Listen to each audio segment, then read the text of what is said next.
I was having a conversation the other day with a friend about what a great singer and artist and musician she is, and she's so underrated in that. And I think most female entertainers are underrated.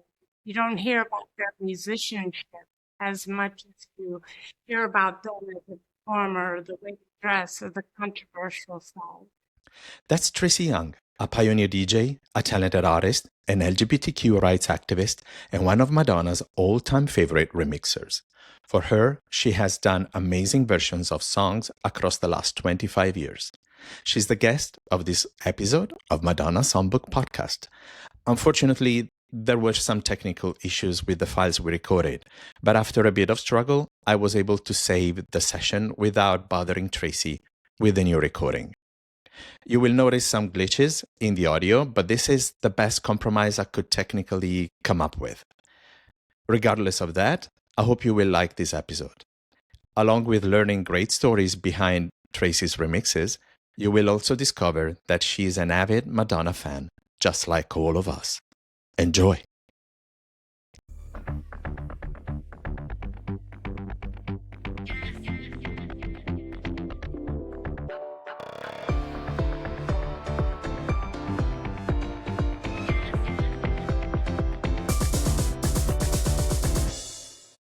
Ciao, and welcome to a new episode of Madonna Songbook, the podcast about Madonna's music, her great songwriting, and producing talent. I'm your host, Giulio Mazzoleni. If you know about my book, Madonna Songbook, here it is, then you know I've been devoting the last 40 years to researching, archiving, and documenting Madonna's whole music catalog, which counts over 500 songs released and unreleased so far. I've analyzed and told their stories in every detail possible. For more info, check my Instagram account, Madonna Songbook, and the link in bio. So if you like focusing on Madonna's music away from all the chatter around her celebrity and the gossip and the BS, this is your place. With this podcast, I've been interviewing music experts, journalists, but also Madonna collaborators such as Donna DeLore, Tommy Marin, Andre Betts, and Paul Pesco. You can find them all on the previous episodes. Here's an advice. Take a moment to subscribe so you get notified when new episodes come out right away. Some of you like listening to this podcast, some other like to watch, as we are on video as well. Check it out on YouTube and on Spotify. Now, let's start today's episode. This one is dedicated to someone who's been making us dance a lot. So without further ado, let's take a journey into Madonna's songbook. Dance and sing, get up and do your thing, and let the music take control. All right, everyone. It's very good to dive into the whole Madonna career and her past, the early years and the 90s. We've been with many, many guests, and I'm finally happy to have someone who can talk to us about Madonna's music from the 2000, the 10s, the 20s, because it's also the contemporary music that we all love about Madonna. And what we love so much is dancing. Now, here's someone who's been making us dance a lot over the last 20 years, Tracy Young. Thank you for having How me. are you? Oh, Miami. Hello, Miami. It's getting hot.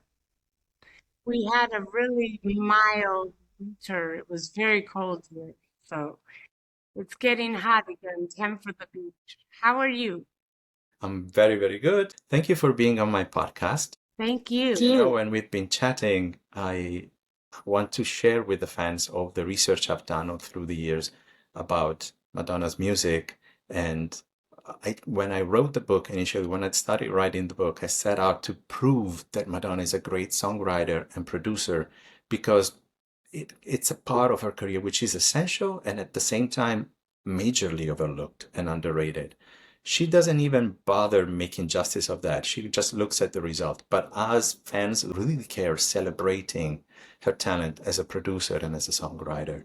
So thanks for being with us because you've done so many remixes and you know her personally and you've worked with her. So you can discuss with us just about that. That's lovely that you want to focus that, Giulio, because I was having a conversation the other day with a friend about what a great singer and artist and musician she is. And she's so underrated in that And I think most female entertainers are underrated. You don't hear about their musicianship as much as you hear about them as a performer, or the way they dress, or the controversial side.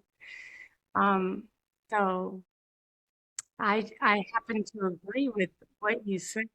And I think it's the same with me as far as my own original work and my music. I'm known for Madonna's remixes, or I'm Madonna's DJ, but I have a whole body of work that I've done outside of Madonna. I'm very grateful, obviously.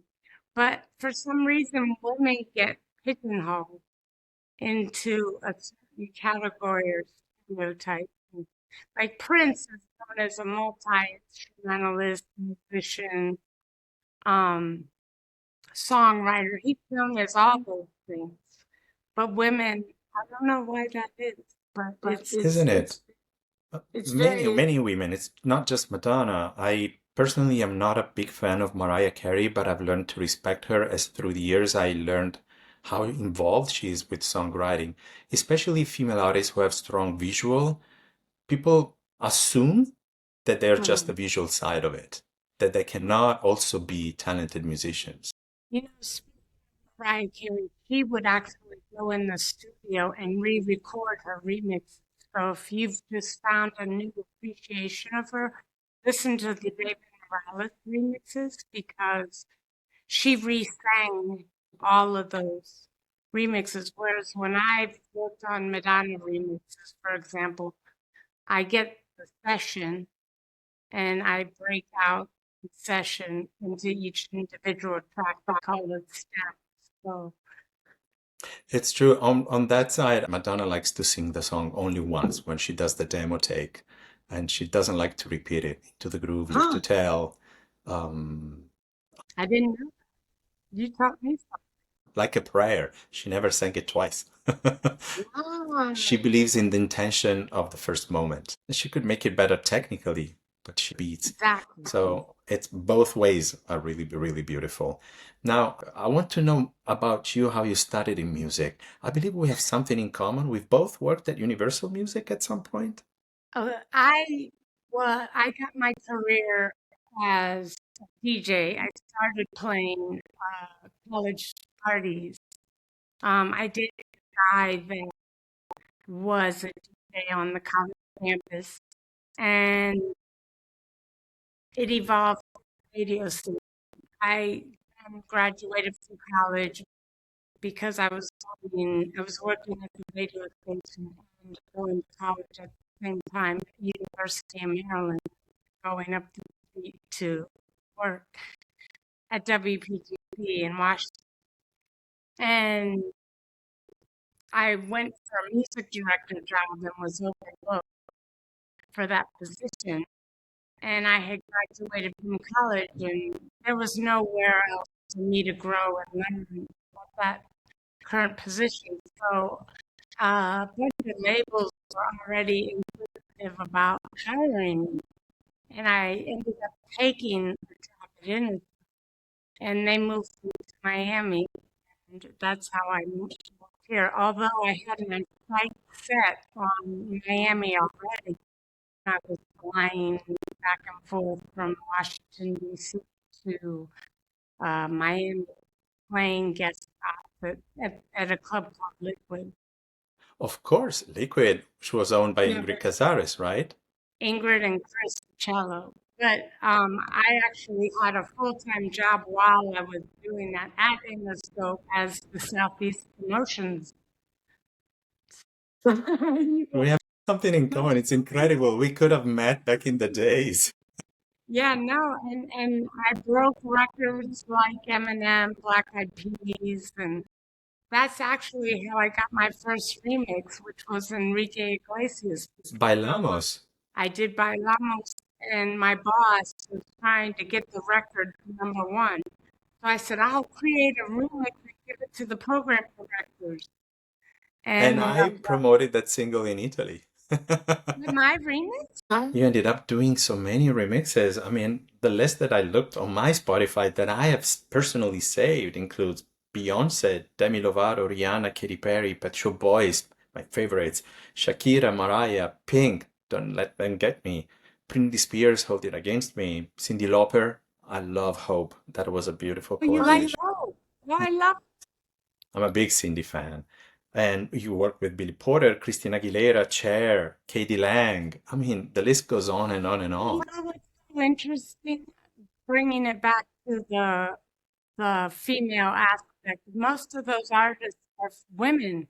I don't remix a lot of male vocals. What is your specific choice, or is it No, taste? it hasn't been. You know, I like a good song, no matter what genre, because I come from radio, so um I just like a good, well-written song. You know, it's much easier to write a good song rather than poorly written. What is your approach when you receive the request to remix a song? Well, I try to keep the integrity of the original there. Um, like I Rise, Madonna, I wanted the message to, it depends on the lyrics, it depends on the way they're singing. Um, I usually will grab a reference, like a song that I hear it sounding like, because I'm not a great player. I don't think I'm a musician by the traditional form, being a musician. I hear things in my head and I have ideas, and I play people to play like I play my keyboard player, my engineer. But so I'm in more of an idea producer. My instruments are turntables or CD players, CDJs, whatever you want to call them. And speaking of the fact that remixers since the 90s now have been revolutionizing songs. Back in the days, they were just making the extended versions and added a little Mhm. flavor here and there in the disco days and the 80s dance days. But now you guys have the chance to just invent a whole new dress for the song. Do you only approach the vocal takes, or do you like listening to the whole stems and picking things Oh, and then burying them with new material, or how do you start that? I really like to use the original unless it's a real catchy sound, the original. But normally I just take the acapella and the vocal pieces because I like to create a whole new work of music. Um, but I do listen to everything. Okay. First, you have a whole listen to the whole stems, and then you get your I idea. mean, generally it's the vocal, and I hear the way that the artist is singing. And in this case, we're talking about Madonna, so you can tell the emotion from just listening to the vocal. Does that make sense? I don't know. It totally does make sense, especially with Madonna. She Well, like I Rise, that was my idea, and I heard it as a LGBTQ anthem, and I felt that when she released Medellin, which I love, I felt like part of her audience was wanting that dance record too. And as artists, we try to do new things always. And I think Madonna is always trying to grow, like myself. Like, I don't want to do what I did in 1990. You know, I want to continue to grow and push myself and do do things that are creatively different because music's always evolving and art in a genre in a whole all-encompassing form is always changing, whether it be visual art, um, audio art, whatever the case may be. Um, so I felt like people were wanting and craving that dance beat. So I said, well, I had a gig on Fire Island York, and I was like, let me just, maybe I can remix I Rise. I asked, and it happened. Oh, that's gorgeous. And you won a Grammy for that, and you're the I first know. woman to win a Grammy for dance And remix. Julia, what's wrong with that? Like, I was I'm grateful. But again, we're in 20, I got nominated in 19 and won, I believe, the same year, even though I was 20. I think the year is categorically 2019. But I was the first woman nominated. Like, it's still, things don't change for women. It's, I was kind of taken aback. I thought for sure there had been other women at this point nominated. I was the first one, and I won. And I still pinch myself. Oh, the good thing is that having had a woman finally in that category probably has given hope and chances to other women to follow in your footsteps. With sound engineers and drummers and bass players and DJs, and why should it be a man's job? It always has been, I guess. I mean, I've always had those issues. I was the type of person starting out. I never looked at it as a male-female type of industry. But I learned very quickly that it was. I would pass out my cassette tape because back in the late 80s, early 90s, when I started, you would make a demo. It was called a demo. You would give the club a sample of what you would do live, and I would make tapes, and they would literally tell me, you need to choose another track. And it just made me angry. But the radio station loved the idea. I'll be who I owe a lot to was like, I love that you're a female DJ, and he threw me right on the air. But thank you, Al. But yeah, I've always run into that. But I take the approach of I'm gonna do it myself. Don't tell me no. I don't hear no. That's great. It fuels me, gets me going. It gives me makes me angry. And I like to prove people wrong. That's beautiful. Yeah. It's a great satisfaction, isn't it? Yeah. It's like I always call it put it in the hard drive. Like I remember that. That's fantastic. So, moving on, what's with Madonna, before you started working with her, for her, what was back in the days? Can you remember the first time you got in contact with her music, or your first impression, or what you first liked about her? What I call the Madonna experience. How did it start for you? I just that whole summarization of what I just went through, I saw her as somebody that had to beat down doors and the same type of parallel that she was dealing with in her, even though we're different, she's an artist and a DJ or whatever. I felt like we had certain parallels. So it wasn't about her music as much as it was about her. And I grew up in Washington, D.C., which was it's a very urban type of market. So I love Madonna's music.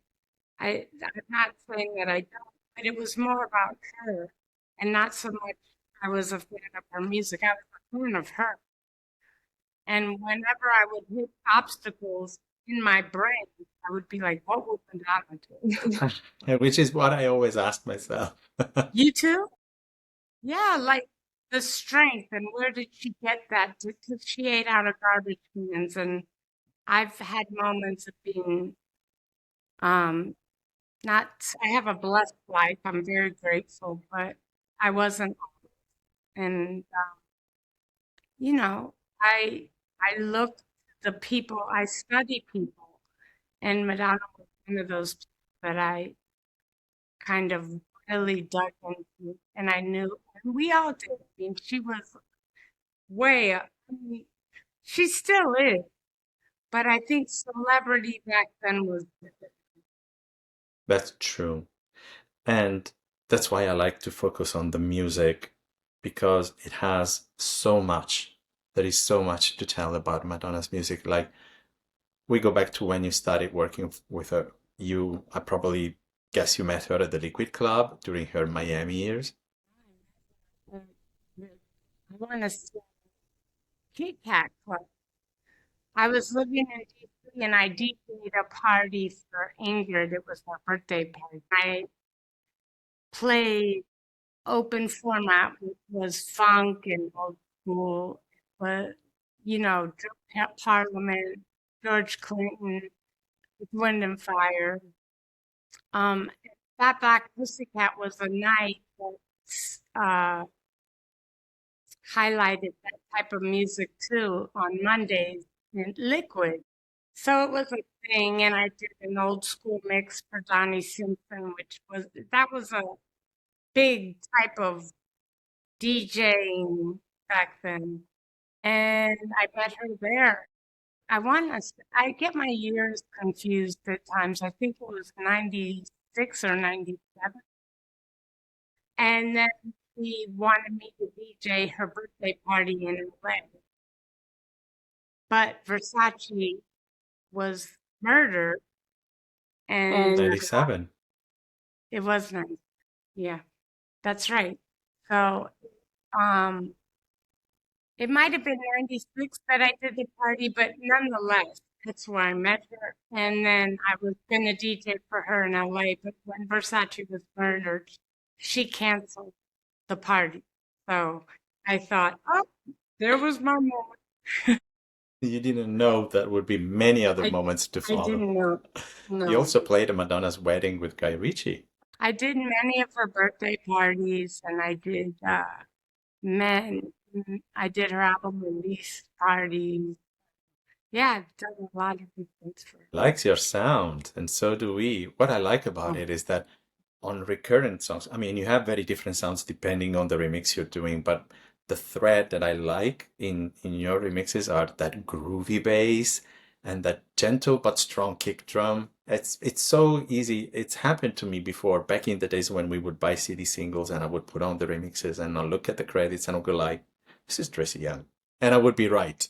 And that I would love because you would that's interesting. recognize your imprint. I think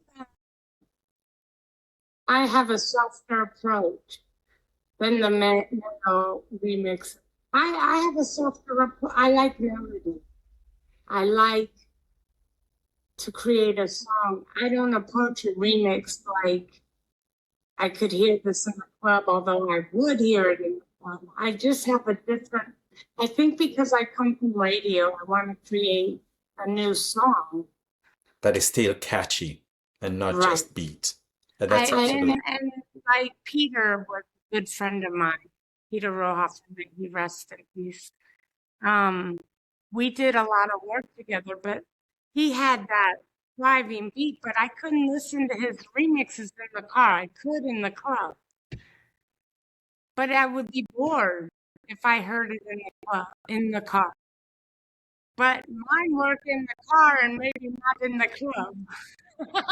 I like to listen to his in the gym, but I play yours in the car, at home, and Exactly. both are good at the club. I realize that though. I mean, I know, that's what the remix is supposed to do. It's supposed to hit different markets. Absolutely, especially with the fact that now the variety of every release has 5, 6 different remixers. Back in the days, it was just one doing a couple of versions. Now you have an option of many, many different things. And you had an exceptional start because you remixed all the 3 singles from the music album. Music, Don't Tell Me What It Feels Like for a He's Girl. very generous to me. I'm grateful for her. Yes. My favorite is What It Feels Like for a Girl. First of all, because you were the only one not to speed up Madonna's vocals and to respect the original rhythm, but still make it danceable, which was quite an achievement coming from Guy Sixworth and his frou-frou style and his very soft and drum and bass and cool. And you kept that coolness, but still made it danceable, which was great. And I love that you respected the rhythm of the original vocal take. Now, that song means a lot. You've been already addressing these issues, the LGBTQ community, women's rights. And like I say, Madonna is not necessarily a feminist, she's a humanist, and she really cares about all these matters. And so even men could read into a song like What It Feels Like for a Girl if they really understood what that really means about people oppressing other people because they're something else and not what they are, and making distinction. Like if I was your girlfriend. So I think all people have a male, female side. Exactly why Madonna is so appreciated across the whole spectrum. She addresses the whole spectrum and she gets feedback on all sides. What do you remember about that remix? What was special for you? I remember wanting to express a message. I did two versions. I wanted to do a radio that appeals to the R&B market because that's where I come from. And I wanted a rapper. At the time, it was Left Eye, Fox Brown, or Missy Elliott. I left the space in the middle because I wanted to get a rapper and talk about what it felt like to be a girl. And with that pop, pop, pop, pop, pop. And there's a little space in it. But at the time, Madonna didn't like hip hop. So that idea was shot down. So that's why there's space in the middle. Who knows what that might have been? Yeah, there's a space. And I don't know. I guess I was a bit presumptuous for. I mean, I had an idea. Well, but she ended up learning to embrace hip hop. But I had already started in the hip hop because I worked at the radio station, and it was, it was, it was all about Biggie and Foxy and Little Kim. I started playing hip hop as a DJ, not house. Then you did the GHB2 Mega Mix. I love that. I love that too. Everybody loves that. Honestly, it's quite popular even nowadays. And then you did a song from the American Life album, which wasn't a single and which wasn't exactly properly released. It's Easy Ride. Did you pick that yourself? I had worked on an album called Living Theater, and Madonna, I'm driving down the street in my car, and Madonna's on the radio on Y100, which is the local radio station, and she talked about my new album that had come out, and I almost crashed. I was like, so I wrote her a thank you card, and I said I would love to remix. Maybe that was Nothing Fails. That was Nothing Fails. He also did Nothing Fails. Yeah, okay. That was for Nothing Fails. Anyway, Easy Ride was my idea because, again, I liked the message because I felt like I related to that message. So there, I told you two stories wrapped in one. Yeah, I did that for Nothing Fails because I loved that song. I still love that original. But Easy Ride happened because I love the message of that. And she let me release that on my compilation, Dance Culture. Orlando helped me with that. Would you like to talk to the fans about Orlando Puerta? Who was he and why was he so important with Madonna's career? Orlando oversaw all the club promotions for Billboard and the remix, and Madonna really leaned on him along with Liz Rosenberg. We were great friends. He organized parties for the album release, and we became really good friends. And without getting too personal about his final days, I think he was kind of done with life. He wasn't in a good place. And, but I love that Madonna, um, what's the word, shine a light on him. And he was there at Warner Brothers. I remember working with Orlando on other Warner Brothers artists like Stevie Nicks. I met him at an office building party. I think it was in LA. It was in an office building. That's what I call it. It was on a Tuesday night beige.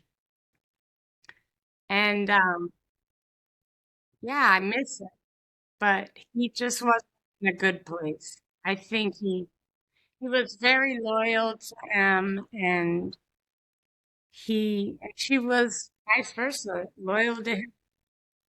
It's sad that he passed so early. Crazily, he died when he achieved something huge. That means getting Madonna to have 50 number ones in the dance chart in America. The Finally Enough Love compilation happened mostly because of him. He started, like you said, in the 90s at Warner's. I think he followed Madonna at Maverick and then became a freelancer, but he always was behind. He was the A&R behind her remixes for so many years, and that's why she dedicated to him the release of I Don't Search, I Find, I believe, which was the last single from Madame X. And there was that whole dedication, which is something she never has done. Well, Orlando used to call me very stressed out. I gotta get this to number one. I gotta get this to number one. And I would kind of help him with the chart. I shouldn't admit that, but I'm going to because um, we just wanted her to go number one. Of course. And Orlando would really stress out, like it was so important to him. So yeah, I'm glad we remember him today. yeah, I remember him every. Following up, you also did other mega hits like Hung Up and 4 Minutes and Revolver. And there's an unreleased remix of Gang Bang that you did. Is that correct? I did that for myself. I don't think she ever heard it. I don't know, maybe. I didn't do that. Yeah, I put it up on my SoundCloud when that whole thing started. Um, Maybe it was for download. I don't know. I don't know. It doesn't matter anymore nowadays. The important thing is that we can access the music. And speaking of that, there's this legend that you did a remix for a very, very old song from Like a Virgin called I know Over what and you Over. I did, and that was for the Rugrats movie, and it was supposed to be in the movie. It's more of a visual remix. Does that make sense?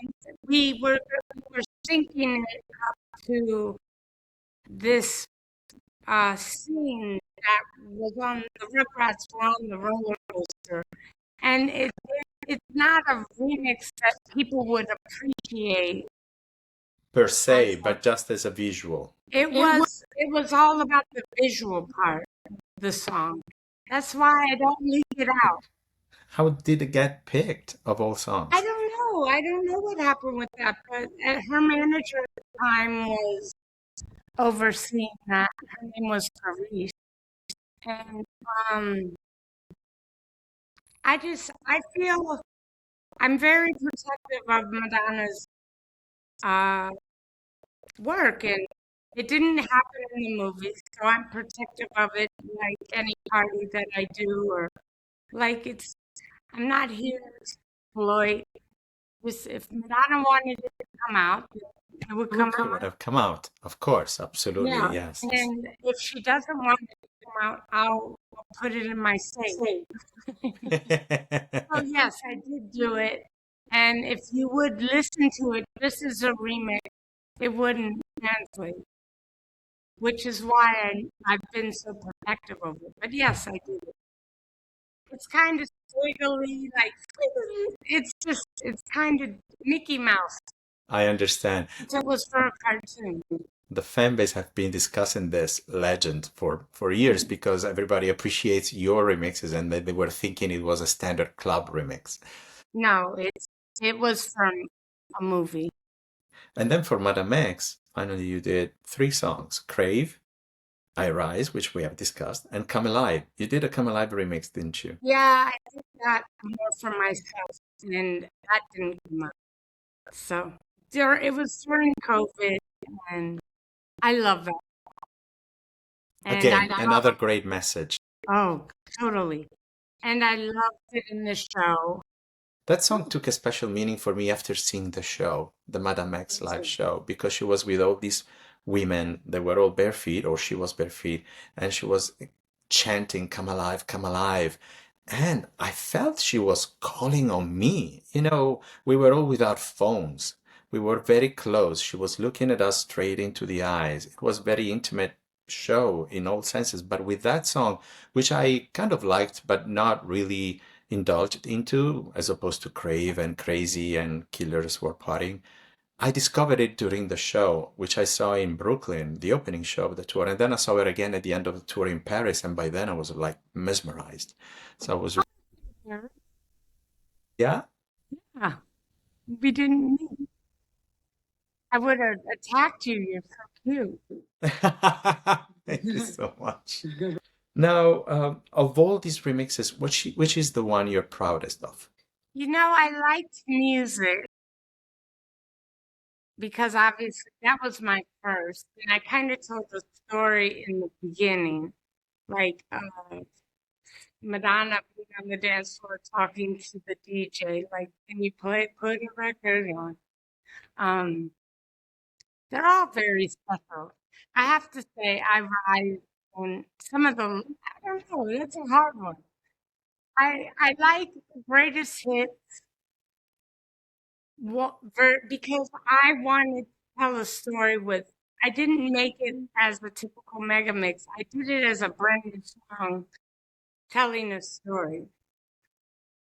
Like Ray of Light is the main message. Zephyr, I think it's Ray of Light. Yeah, Ray of Light. And then the hook is music. Music.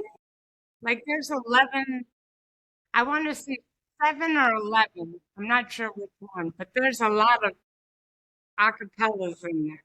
I tried to do as many as I could, but I didn't want to do it as a typical mashup like where the originals play. I mean, a mega mix. I wanted to make a new song and blend them all together, which is what happened. But I Rise, I guess I'm most proud of it. It won the Grammy. We worked on that together because that wasn't a single. And I got it on radio, and Donna and I were really in touch over that project. And it did become an anthem for the gay community. Speaking of that, what is the conversation? Have you ever been in the studio with Madonna, or does she No, let you work with? I assumed. What is the conversation? You send your demos. Does she gives you feedback? Do you ever rework after? I love feedback. Yeah, for the recent, she didn't give me any changes for I Rise. She did for Crave. Yeah. So she gets very specific and she goes like, I think Crave, she was in rehearsal at the time and she wanted a certain sound. And I tried to do it. I don't think I will achieve. And I think she gave it to her musical director when I turned it in. And she performed that in Madonna in the beginning. So she took it out of the show. yeah, because it was one of the hardest numbers to dance and she had physical problems, but I really liked that performance. Yeah, and I got to see her do it, and I cried. It's like, oh my God, I'm seeing Madonna from something that I created. Yeah. Yeah. Isn't that incredible? You are also a recording artist. You don't necessarily just remix other people's. You've done amazing songs with Ultranate. You've done an amazing job with Niki&Donna. How's the relationship with them? I mean, they are incredibly talented. To my Madonna's um, gift of picking talent, I mean, they really they they sound angelic when they sing. And I was at a point in my career where the remix have changed, and I wanted to start creating my own original. And um, that's what I'm working on now. There are two people that we have the Niki&Donna project we're working on, and I'm working on music too. Great. That's fantastic. We want to hear more from you guys. The three of you are even better than the two of them. Yeah, and it's just magic right now, and I'm grateful. What else is coming up for you in the future? What are you working on next? Well, we did a song called I'm Alive, Niki&Donna and I'm waiting for some special permission on that. And it might not, we'll see. I'm working with an artist, his name is Gazelle. I have a song called Backpack coming out. I did a remix for Donna called World Hold On, the Boston Bear cover. It's Okay. a cover. What else do I'm just writing a bunch of music. That's all I do. Not so much DJing, I'm more in the studio. But we do hope you get a call soon to remix a new Madonna song from her upcoming I album. mean, I'm not going to say no, but at the same time, I also understand if he wants to go a different way. I mean, how many remixes can I do for? But you know, if Madonna calls, I'm here. I'm not going to be stupid. Stupid. And we hope you get that call because again, we all love it and there's space for so many remixers. So Well, thank you for your vote of confidence, Julia. we've all heard rumors about it. Now everybody asks me what do you know about the new album, and I always say I'm a historian and archivist. I'm not a gossip teller or fortune teller. So Well, I'm hoping to hear it, you know, soon. But again, I respect her process. I love Stewart. He's incredible. I love that they're collaborating. And I'm very excited about this record. If she calls me, I would be more than excited. But if she doesn't, I respect.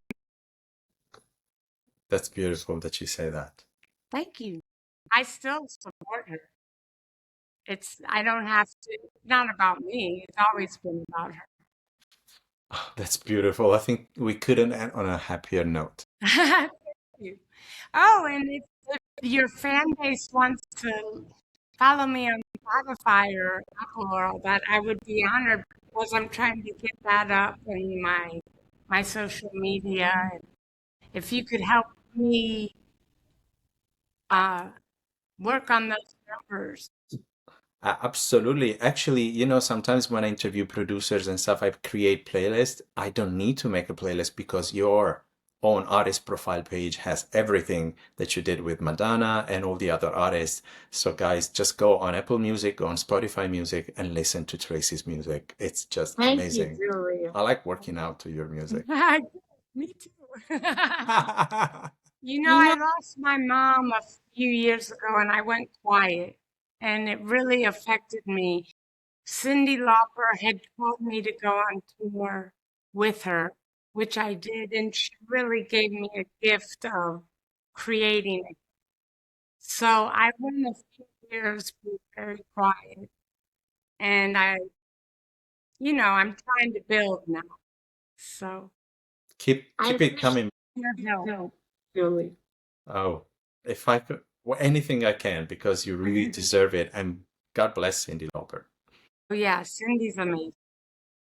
Thank you so much for your time, Tracy. It was lovely talking Thank to you. you. And it's beautiful to hear that you're not just a talented musician and DJ, you're also a great Madonna fan. You really get it. Thank you, Julie. And thank you for doing this for her. I mean, I'm sure that it takes a lot of time and it's very generous of you. Thank So you. Thank you very much. I thank you appreciate for it. Ciao. And for everyone watching and listening, stay tuned. More episodes will be coming soon. That's it for now. And let's all stream Tracy Young's awesome productions and let the music take control. See you next time.